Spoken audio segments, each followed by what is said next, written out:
In this video, I'll walk you through how to redeem a voucher code on Binance. Start by logging in to your Binance account. Once you're in, go to your profile and open the Rewards Hub. Inside the Rewards Hub, click on My Vouchers to see all the rewards available on your account. At the top right corner of the page, you'll see an option labeled Voucher Code. Click on it now.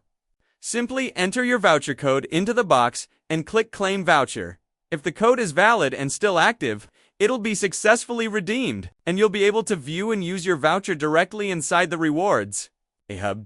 Keep in mind that each voucher code can only be used once, and expired codes, meaning those that are no longer part of an active promotion, can't be redeemed. If you don't meet the requirements for a specific voucher, Binance will show you an alert with details and a link to check the promotion rules. Also note that, depending on your region, some Rewards Hub features might not be available due to local regulations.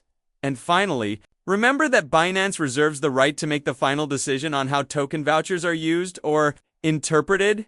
That's all you need to know about redeeming a voucher code on Binance. Quick, simple, and just a few clicks away.